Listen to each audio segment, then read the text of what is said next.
Good evening, everyone. Welcome to what we call now the VMware Greenplum update, formerly Pivotal. So my name is Frank Sidi.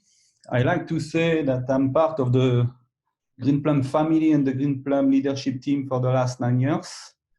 So we should have done this event, it was planned end of March in Moscow. So unfortunately, because of the COVID-19, we have to delay. So first of all, I want to thank you because it's late and you are all there. I know that first, when I see the number of participants, I can tell you I really love the Russian community. So thank you for joining. I think you are certainly the best Greenplum community in the world. And I'm not saying this because I am on a meetup with Tinkoff, but this is really what I'm feeling. So hopefully you are safe, and I know that the situation in Russia is a bit tough, but hopefully if you like the session, I will be glad to come in Moscow in Tinkoff facility and to do a new update. You have all my details, so do not hesitate to send me an email or to contact me on the social media. I will be glad to answer. And before I will start, I want to say two things. So first of all, I really want to thank Sergey and Yulia, so the Tinkoff team. Thank you for hosting the event. We have a partnership with Tinkoff for the last 7 years, and Sergey, I hope that we continue for at least the same amount of years. So thank you. And the second point, so today I'm going to show you most of what I'm going to show you is something that you can implement now, but I'm going also to talk about the roadmap. So this is a mandatory slide where, so I'm going to show the roadmap. This is what we plan. This is what we already start to do. But you know, and we have seen with the story of the COVID-19, there is no, I would say, firm commitment. But anyway, this is what we want to deliver.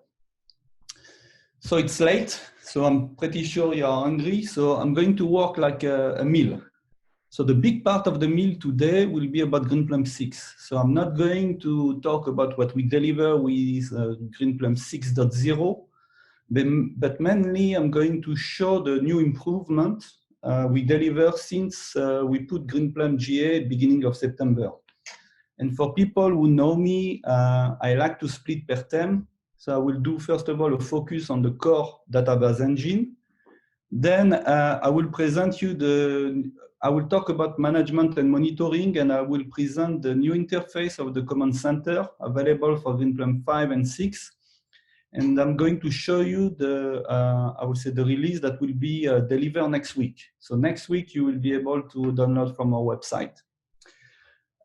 Then I heard a lot, I'm sorry, I'm not a Russian, I would say, speaker, but I heard a lot about streaming Kafka CDC. So I think I have really a good theme because I'm going to talk about the Greenplum streaming server. This is one of the components I like the most.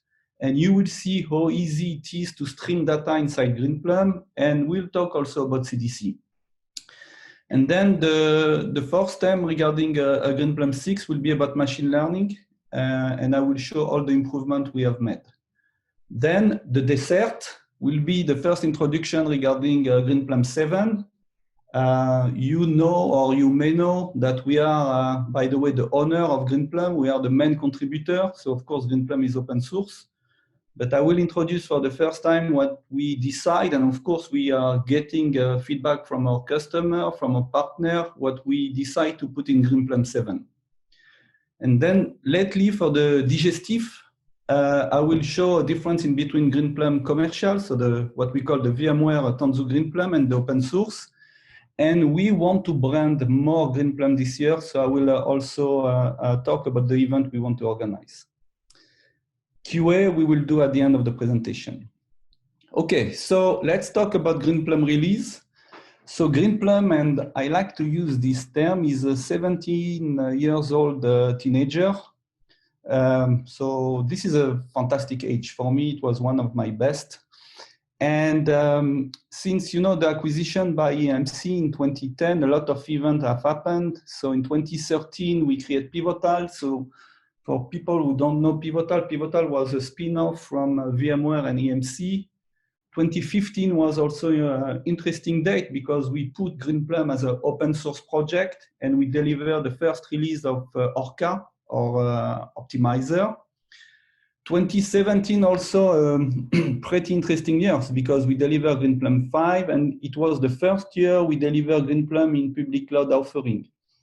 So today we have the release 6.1. So this is completely different from Greenplum of the marketplace. So you can deploy with what we call a one-click experience, a Greenplum cluster, release 5 or 6, on Amazon, on Azure, on Google, and of course we are providing some additional services like self-healing and also all about auto management.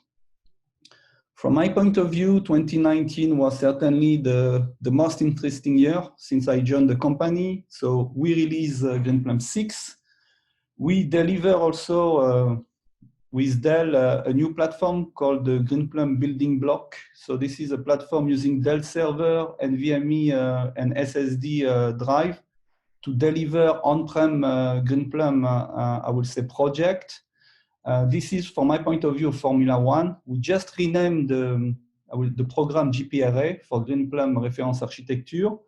And we have already 7 customers in my region in EMEA running Greenplum on building blocks. And then, of course, in 2019, VMware did the acquisition of Pivotal. As Pivotal was a spin-off from EMC and VMware, we can say that we came back to the root. When we talk about Greenplum, we have 3 fundamental pillars. The first one is ability to run anywhere. So on-prem, in the cloud, on private cloud, and even using container on Kubernetes.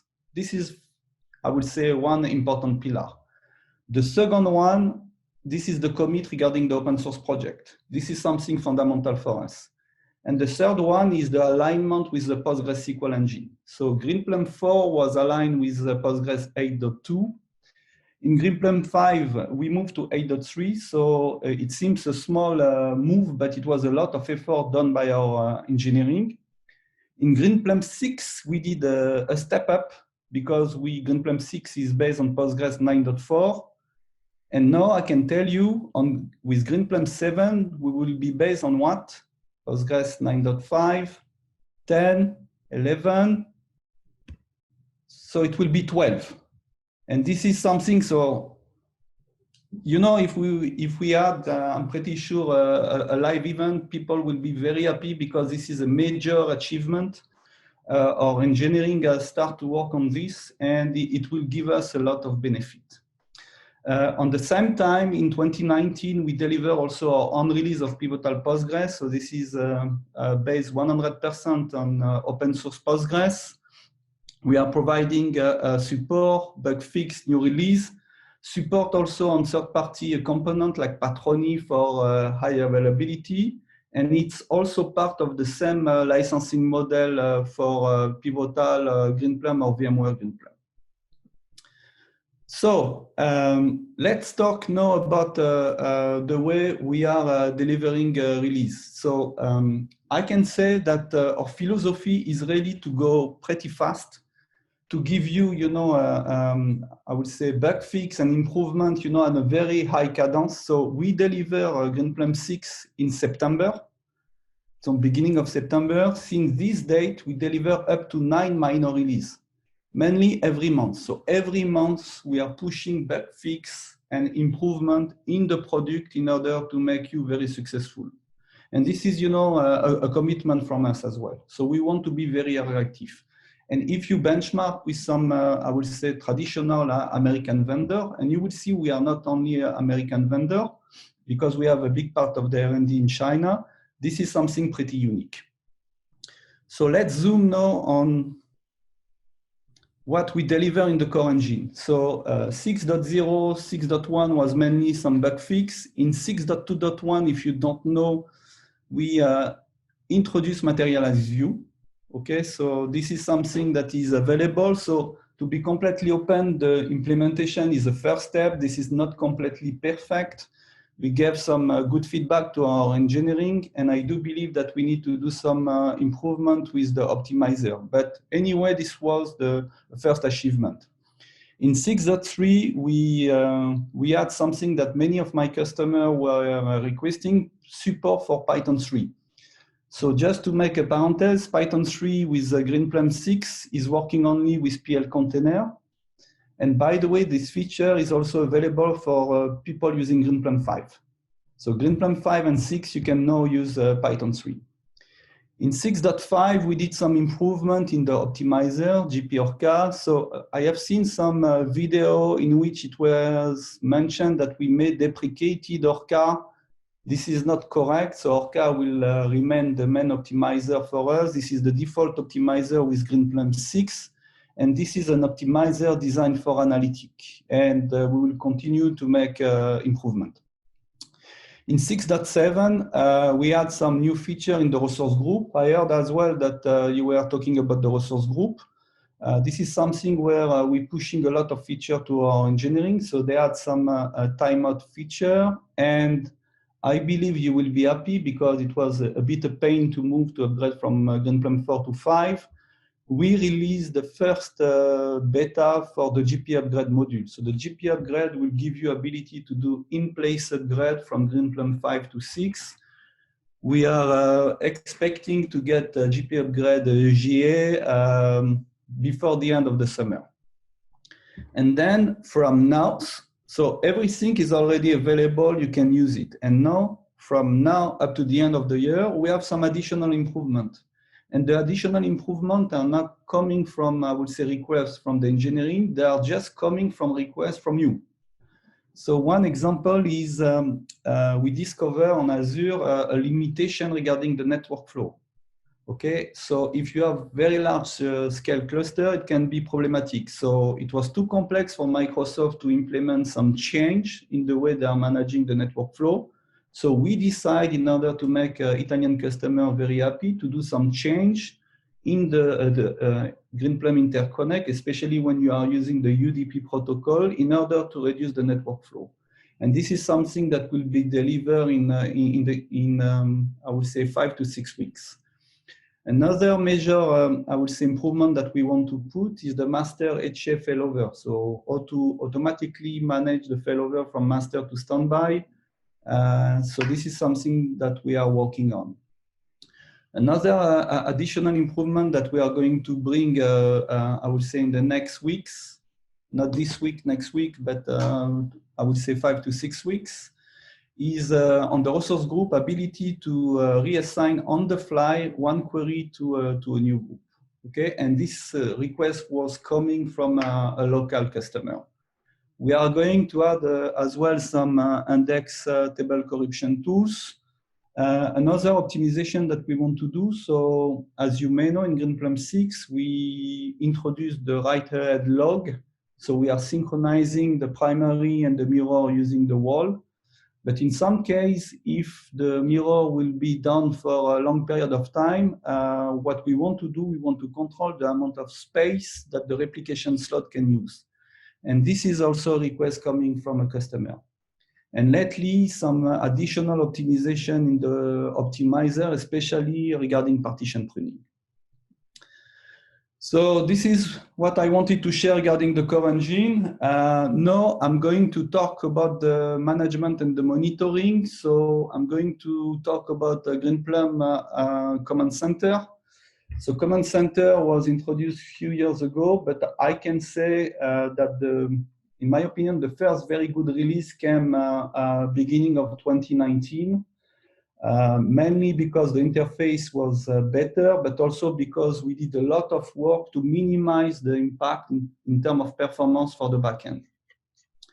So let me now switch to a demo. So what I want to do now, I want to show you in live the new interface of Greenplum Command Center. So this release will be delivered next week. It will be a release available for customer using Greenplum 6, but also Greenplum 5.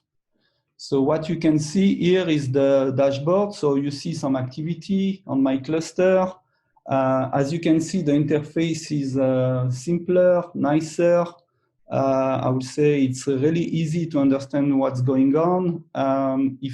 So this is the dashboard. I can see on which release I'm using, the version of Command Center. Here I can click and I can see the disk usage on my segment. I can select also a period. So this is feedback we gather from customer. If I come back to the dashboard, now I can go to query monitoring. So query monitoring will give me in real time all query running, query who are running, query which are queue, query which are blocked because of locking. And of course, at each moment, I can click on the query, gather all the information. So the query was too fast, 25 seconds, complete. I've got information regarding the resource group on which the query was running, the optimizer. And of course, we are computing in real time all the system information. So I can get the text, the execution plan. Let's try to see if I can have more chance. It's complete. Okay. So now I have my query running. So the query has complete as well. And then if I go and I expand, I can see the execution plan of my query. And what I wanted to show you is the interface allow you to see in live, but also when the query is complete, the full execution plan. And I'm executing on background, the TPCD to show that we can really show a very complex execution plan. Host metric is another tab. It's pretty interesting. So here I have only one server running in the cloud, but if you add multiple segments, so this interface is really great because if you add some skew, you will be able to detect maybe one server running slower compared to the other directly from this host metric. Cluster metric is also pretty interesting because we introduce in this new release this notion of IO wait. You can select up to 3 days historic of the information. And we can filter also what you want to see. So if you want to concentrate on query, CPU, IO wait, or additional information. Let's go. By the way, all this information are already available in the Command Center. The interface is a bit different, but you have all this capability. So now I'm going to show you something that I really like in order to, I would say, to see, whenever you have some performance issue, to be able to detect it. So I'm going to use the history. So I'm going to select, I want to get the history from the 11th of May up to now.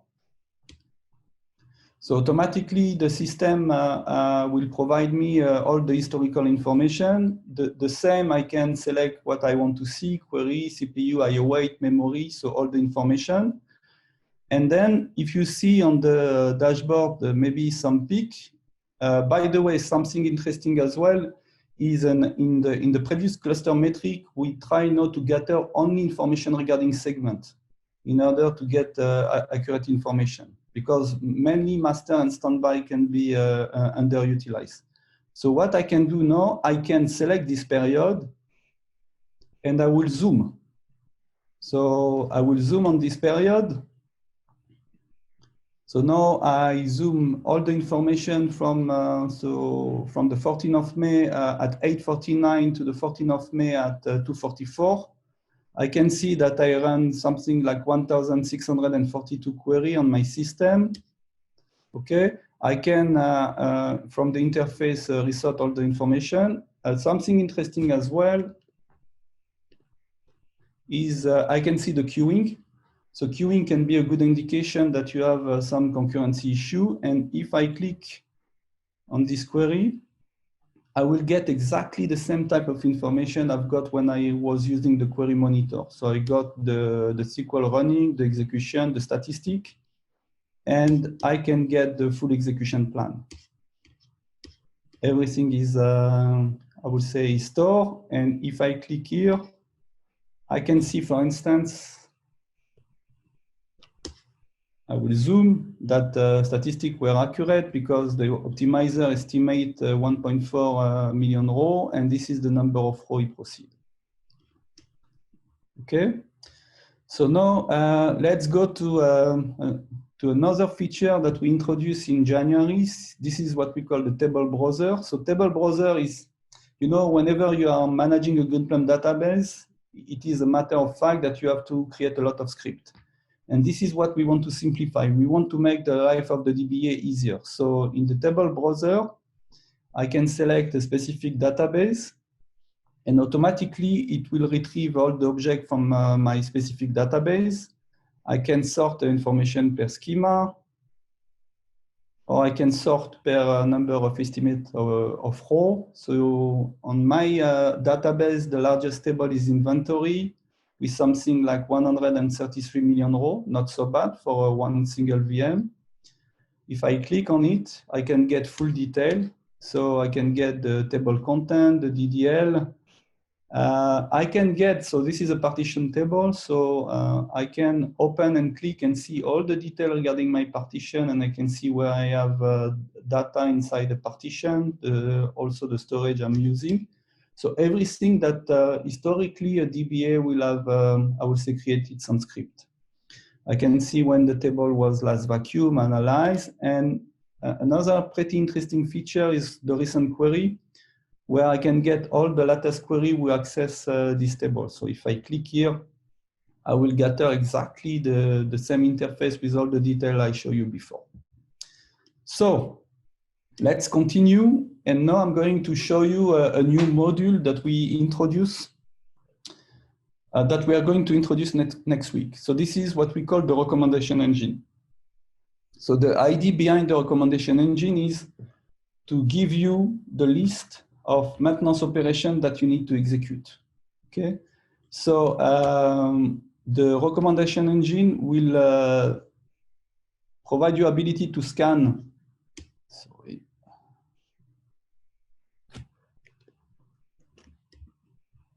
I cannot block. Okay, so the recommendation engine will give you ability to define when you want to scan your database.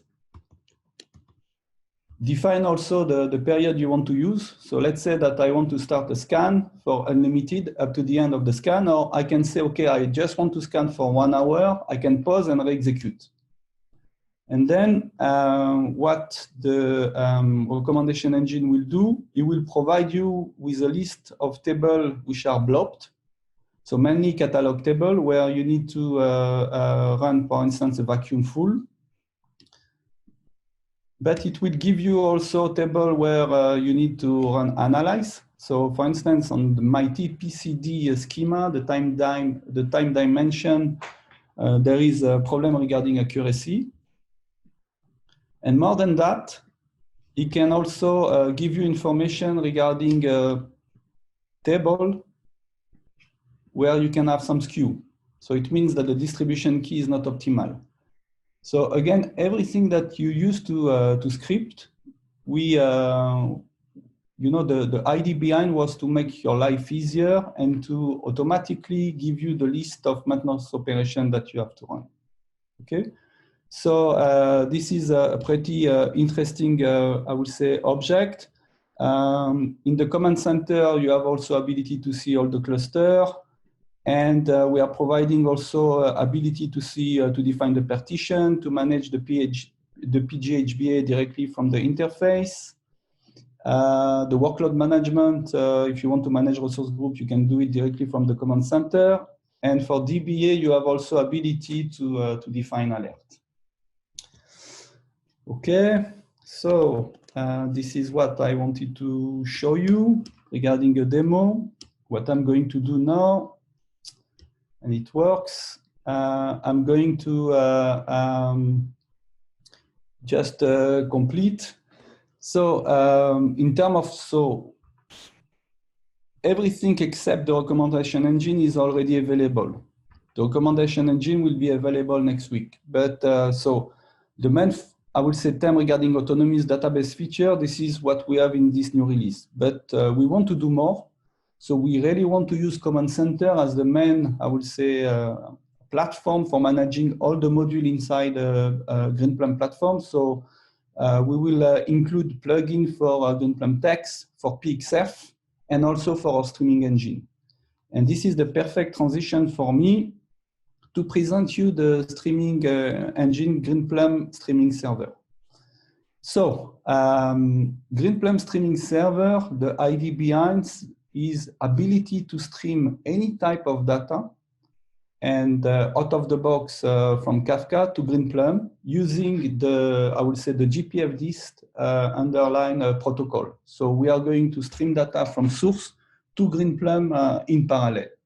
So we can stream any type of format, and I will give all the detail. And we are providing a complete and out-of-the-box integration with Kafka. We are storing inside Pivotal Greenplum the Kafka offset. So in any case, if you start and stop a job, we will be able to restart the job from the correct offset. We are providing as well a gRPC API. We can give you ability to integrate with any third-party solution. So our team, we develop integration with RabbitMQ, with Apache Splunk, and also ability to stream from a TCP socket. So it was many requests from a customer, and we develop also integration with Apache NiFi, but I will come back regarding Apache NiFi. So Greenplum streaming server, the current release is 1.3.6. In terms of data type that we do support, so we can stream text, CSV, JSON, Avro, and even binary. And binary is pretty interesting because if you use GPFD, GPLoad, you cannot stream, you cannot load using GPLoad image or binary. And this is something that we do provide in this release through Kafka. We made the tools also enterprise ready, so we do support SSL, Kerberos. There is also an interesting feature because if you are streaming data, it means that you are going to continuously load data from a source.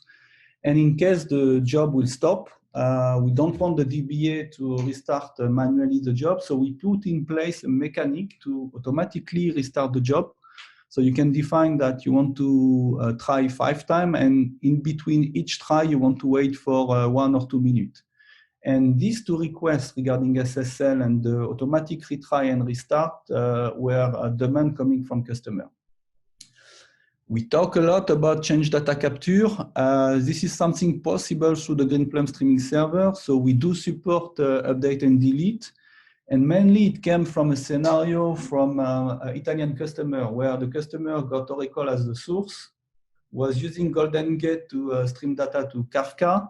And then the scenario was to get the information and stream directly the data in Greenplum by appending data in case it was just an insert, but also using update or delete depending on the initial operation.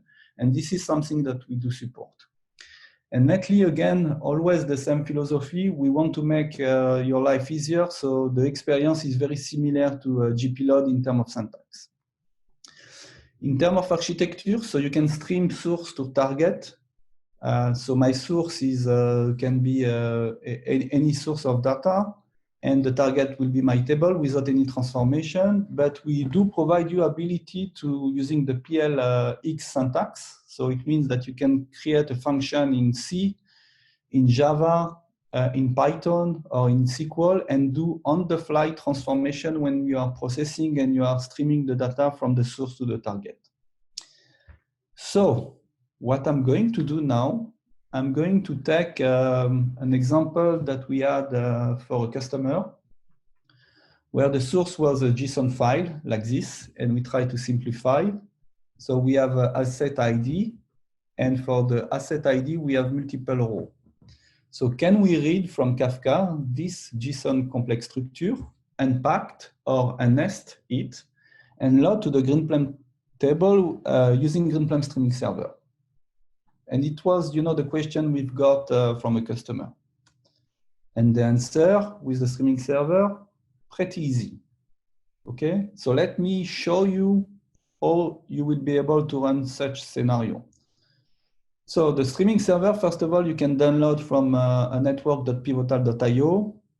You will install the streaming server using a GP package, and you can have multiple processes of GP streaming server running.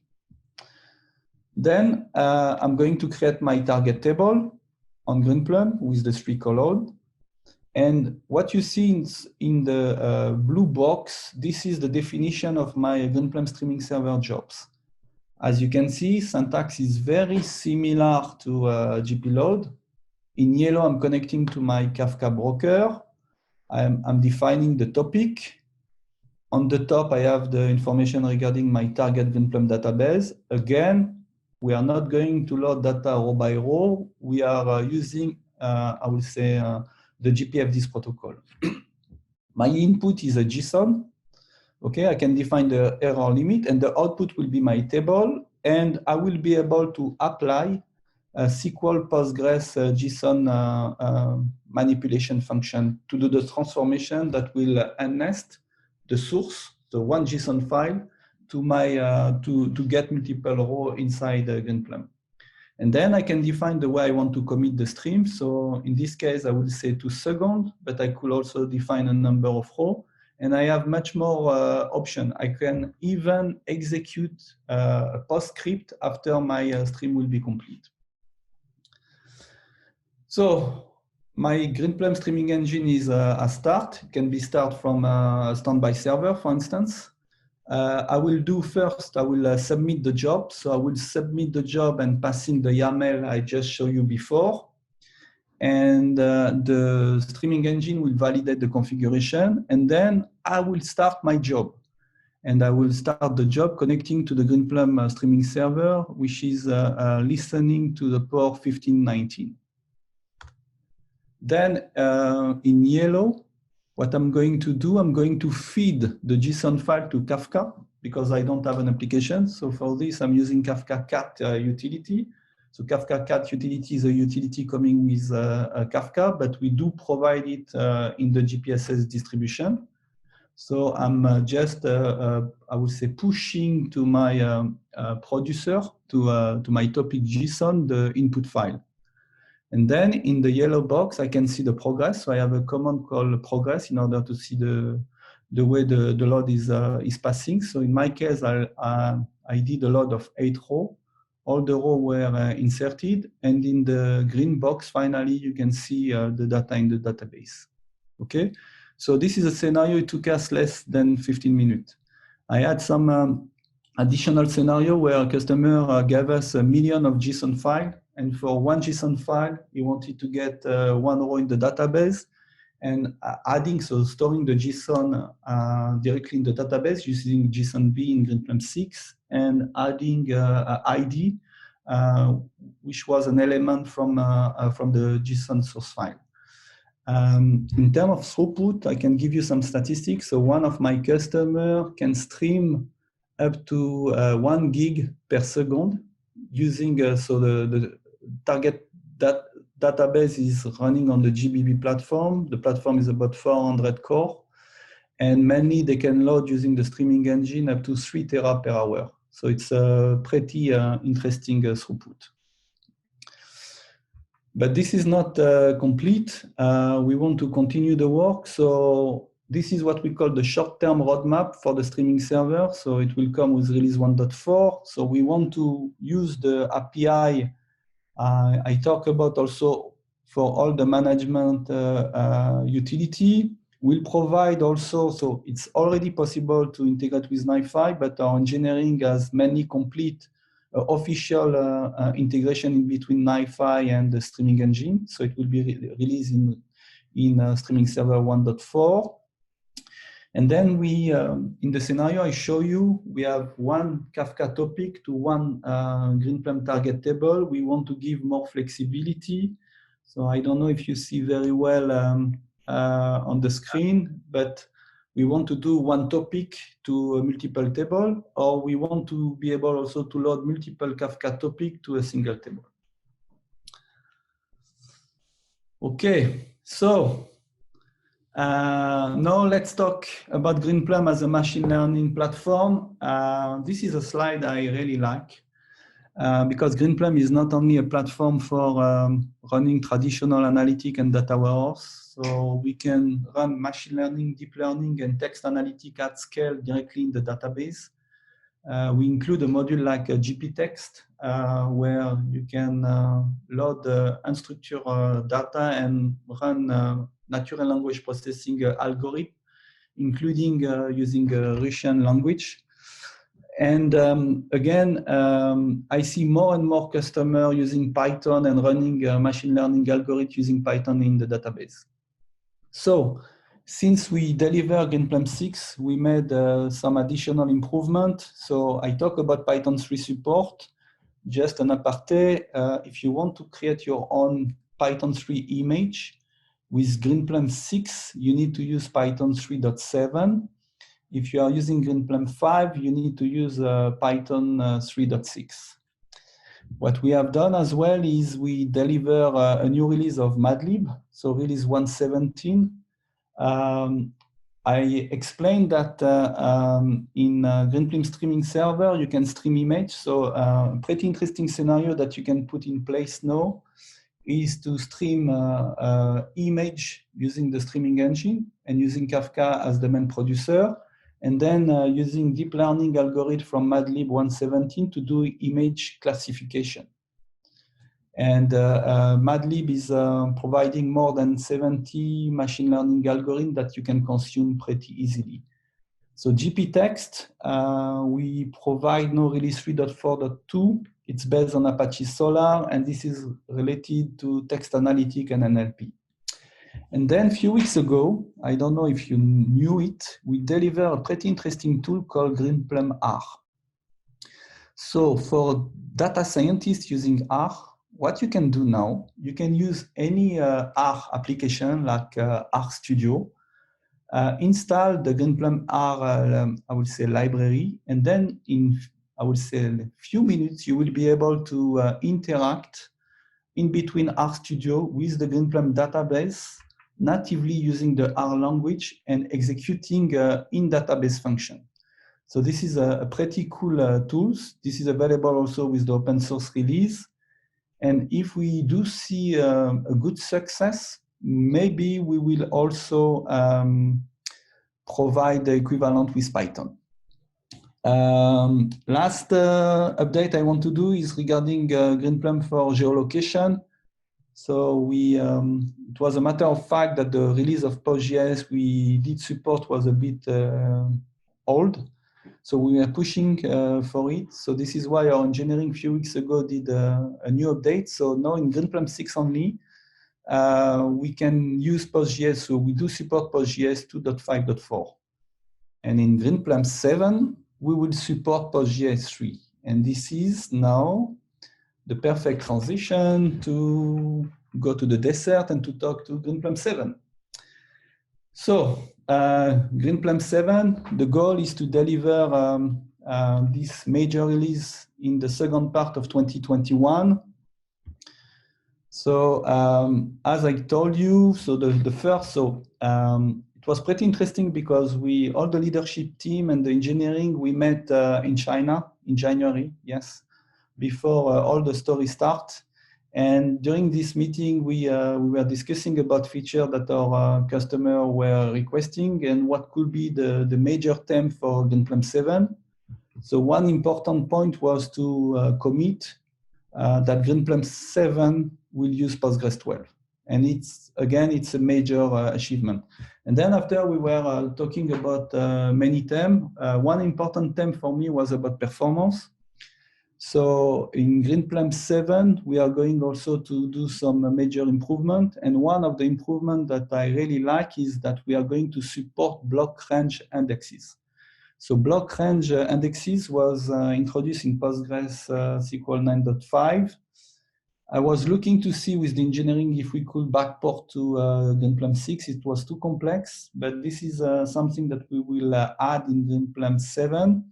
And it will give more performance, especially for aggregation query, when you need to get the mean, the max, the count, and this type of feature will avoid to scan all the blocks. Another major improvement, but not sure that it will be in the first release of GreenPlum 7. So because we will be based on Postgres 12, we'll be able to adapt the way we are managing segment today. So today we have a multi-process approach. We'll certainly go to a multi-thread approach, and the Postgres 12 capability will provide us ability to scale up, scale down, I will say the number of segments very easily. But again, not sure it will be in first release of Greenplum 7. This is a major work to be done. Another important theme is about query federation. So PXF is an important library. We have done many improvements. We continue to do. Especially, we want to compute query more efficiently when you have to join local and external table. And then we will also provide what we call Greenplum to Greenplum, so GP to GP. So when you are running intra query, so we'll leverage the Postgres foreign data wrapper and give you ability to run query that can execute in multiple clusters. Another important theme for us is about DB operations. So again, always this philosophy to make your life easier. Again, I show you in Command Center that we can detect the table where you need to vacuum. But in Greenplum 7, we will implement auto vacuum on the catalog. So all these tasks will be fully automated by the engine. And what I want to do now is to show you two main features that we are going to add in Greenplum 7. So I don't know how many times customers were requesting how to put in place a DR, a disaster recovery strategy. So in Greenplum 6, we introduced the write-ahead log, I would say, approach to synchronize in between primary and mirror. And using this foundation in Greenplum 7, we'll be able to do what we call multi-site replication. So we'll be able to stream, using our streaming engine, the logs from the primary cluster to a secondary, and use the secondary cluster as a read-only, and in case of failure on the primary site, being able to fail over to the secondary cluster. And of course, ability lately to do a failback. So this is very similar to a feature like database mirroring in SQL Server, or the way we are managing high availability using a module like Patroni on PostgreSQL. But again, the complexity is different because Greenplum is a multi-node MPP platform. I have customers running up to 3,000 segments. So the way to manage a multi-site replication was not something easy to implement, but it will be in Greenplum 7. Another major feature that we are going to put in place is ability to do while write-ahead log archiving. So equivalent to log shipping. So I will be able to, I will say, to generate the log to archive on a third-party repository like data domain and S3, and reapply the log to secondary cluster. And this feature will be also pretty interesting if I want to restore my cluster up to a certain point of time. And it will be also in Greenplum 7. So this is what I wanted to share and show you regarding Greenplum 7. Lately, to complete a few words regarding what we do in terms of commercial release and do some comparison regarding the open source. So first of all, I want to show you some interesting statistics that we collect on the GitHub Greenplum project. So this is fully public, you can go. So we gather information regarding contribution on the Greenplum project from beginning of 2019 up to 2020. And if you look, for instance, regarding the GPDB Greenplum 6 branch, you can see that on top of 5,320 contribution on the project, only 10 was not delivered by us.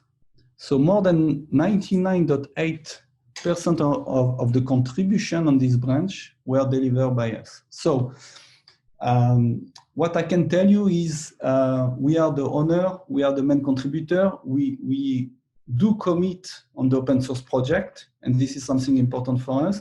But lately, if you need a fix, if you need some improvement, a new feature, I would say the probability that we will do the job, as you can see, is very high. And this is also something that we like. So we like to get your feedback in order to make the product better. In terms of comparison regarding Greenplum commercial release versus the open source, so I talk about our engineering. So we have a big part of the engineering in US, but also a big part in China. So all about command center and streaming server is delivered by the team in China. And this is something also interesting because in case of problem, we can work 24 hours. So the work can start with the Chinese team. We can help the Chinese team during the day, and then the US team is going to complete the work. And I can tell you, this is what we have done for a European customer. It was last summer, and it was pretty efficient, and the customer was amazed. And this is also our philosophy. Another important point is today Greenplum 6 is the latest release, but we still continue to support Greenplum 4, 5, and 6. 4 will be support up to end of November with a regular support, and will be support with technical guidance up to end of 2021. So most likely when we will deliver Greenplum 7, we will still support 5, 6, and 7.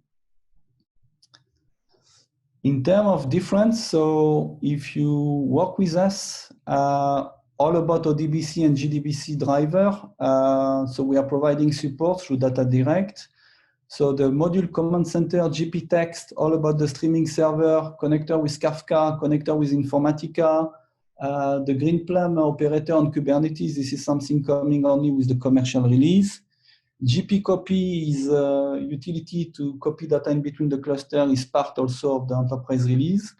Regarding GP backup and GP restore, so part of the component is open source, but there are also some additional components which are only available with the commercial release. And then regarding Greenplum 7, so regarding GP upgrade for doing in-place database upgrade, so we'll deliver one component for the open source, and we'll deliver one release with some additional feature for the commercial release. The multi-site replication for DR and the point-in-time recovery will come only with the enterprise version. Lately, what I want to complete, we want to do more branding. Frankly speaking, I really enjoy the Russian community. You know, we still have more than 100 people, and this is late. And this is why we want to push more Greenplum on the market. So in 2019, we delivered the Greenplum Summit in New York. So this year it will be a virtual event. And most likely we'll do also an event just for the EMEA community in order to be able to adjust on the time zone. And we will start certainly, I would say around July, August, what we call Greenplum in Action. So we want to put in place with the US team monthly a series of webinars to enable the community, including the open source one. And then regarding customer interaction, so in 2018 in Moscow, we deliver a customer advisory board. So this is where we are bringing all our customers, and we can gather information and feedback in order to make the product better. I can tell you that most likely we'll deliver a CAB by end of September, beginning of October in Moscow. And then what we call Greenplum Workshop for Success, this is on demand. So feel free to contact us, and we will be ready and happy to support and to help you. So thank you for your attention. Spasiba. It was a great pleasure for me. And now, if we have time, I'm ready for QA.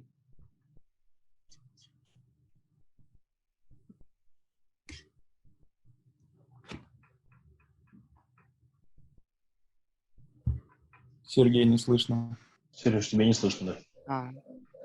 Коллеги, если кто-то...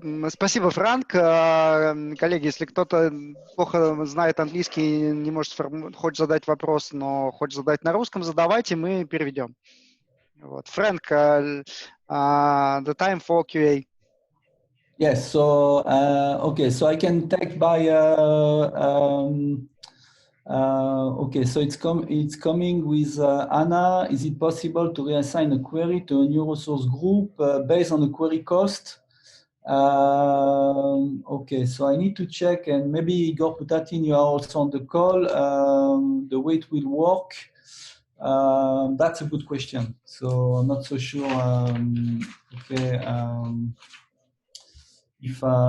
Okay, I will take this. Sorry, Igor. Yes. Мы обсуждали, что реализовать перенос запроса не по косту, а по фактическим параметрам потребления ЦПУ, памяти и прочих ресурсов. Его это, кстати, наверное, даже интереснее, чем кост, потому что Orca и Legacy Planner уже считают по-разному косты. Да, кроме того, в самой группе тоже можно задавать там минимальный, максимальный кост. То есть перенос по ресурсным группам, исходя из потребления, это в вертике есть аналог этого дела в ресурсных пулах. Если запрос начал есть больше, чем что-то, он переносится в следующий ресурсный пул, и как бы их там можно наследовать. Это очень крутая штука. Да, вот у нас такое планируется к разработке. Okay. Second question: is there an option to see the progress of a query? For example, what path of a table was already scanned? The answer is yes. So on the interface, you can see on the real time, and I can send you some screenshots. The third question: will it be possible to get query performance report like AWR in Oracle? I'm sorry, it's a long time I didn't see a report in AWR, so I need to. So, by the way, in the interface, you can see, and we are collecting a lot of information. You can also access the repository through query. To be complete, I'm not so sure that we will be as efficient as Oracle with AWR, if I recall correctly. Frank, excuse me, can I say a bit more words about the progress of query? I will say it in Russian. Вы можете увидеть прогресс выполнения конкретного узла плана, но вы можете увидеть это в количестве строк. Здесь есть нюанс. Если у вас актуальная статистика по таблице, то у вас есть как бы ожидаемое количество строк и реальное количество строк. Если у вас статистика не актуальная, то вы можете увидеть в какой-то момент, что у вас там типа реальное количество строк, вытянутое запросом там, типа, в 100 раз больше, чем ожидаемое. Если у вас со статистикой все хорошо, то это вам поможет. Если нет, то нет. Oh, thank you. Sorry for your interruption. No, it's okay. So question from Dimitri: what is the proportion of Pivotal customers that are running Greenplum 6 in production now? I would say around 20%. Okay, so we still have, I would say something like 20 to 25% running in 4. We have, I would say, good proportion now in 5, and we see more and more customers running in production in 6. Okay, so there are some additional questions. You know, I don't want to do a ping pong party, but that's, you know, information I gave you was from the public GitHub repository, and I can give also an example. You know, when we deliver Greenplum 6, there was a major issue regarding the wall replication, where the mirror could fall down. So it was a major issue. So it was detected by the Russian community. It was detected by some of my customers, and lately it was a big fix that we did. Another question, do you plan to support more notification channel for GPCC? So like Slack, so at the moment, so that's a good question, because at the moment, the way we are notified is, in my opinion, not optimal. Igor, I don't know if Slack is in the, I would say, in the roadmap for the engineering. No, for now I didn't hear anything about this. Okay. But again, we can raise. Okay, ну, в принципе, какие-то каналы, кроме email, планируются, потому что, ну, как бы, email это хорошо, но не хватает, честно. Какие еще интересуют? And that's a very good question, because I'm not convinced that the SMTP channel is the right one. There are several pattern highlighted by Pivotal Tool to implement multi-latency ingestion and analytic, including GPSS, PXF, foreign data wrapper. Which one do you recommend to use in the production landscape? So foreign data wrapper, it's not yet, we didn't use it. So we have a lot of customers using PXF. So where you can, so PXF, in my opinion, is at the moment is the one mainly used by our customer. So I see many customers doing archiving using PXF. GPSS, so this is a product, this is an interface we launched more than 1 year. Igor, on this question, do you have any comment? Yes. Я бы сказал, что PXF хорош для батч-загрузки, а GPSS предназначен для потоковой загрузки. То есть, использовать нужно и то, и другое в зависимости от типа источника. Можно я немножко добавлю по поводу Multi-Latency Analytics? Как раз PXF выглядит очень хорошей штукой, потому что у вас может быть часть таблиц in database, то есть в гринплане, часть таблиц может быть в каком-нибудь очень быстром движке, я не знаю, memory, или там часть партиций одной таблицы, а часть вы можете сложить в Hadoop или в S3 или во что-то не очень быстрое и как бы разделить это по партициям и, в принципе, иметь доступ ко всему, фильтруя это там по времени или как-то. Это достаточно удобно и в продакшене, и везде, на самом деле. Again, one module you should use and test is the Greenplum streaming engine. So, and by the way, something we implement as well with the customer in production using the GBB. So on the GBB we have different type of storage. We have NVMe, SSD, and also we have external ME. And what we have implemented is, I will say, multi-temperature regarding the data by pushing a partition on different type of storage. So this is what we have implemented. So we didn't use a PXF. We are just streaming the data. We are using partition, and you have the hot partition on NVMe drive, and I would say the less recent partition on SSD, and the archiving on the external storage. And I do believe, Sergey, if I'm not wrong, you are using already NVMe, and certainly you have scenario like this, no? Yeah, we don't store external data, but we use NVMe and SAS disks inside the Greenplum cluster.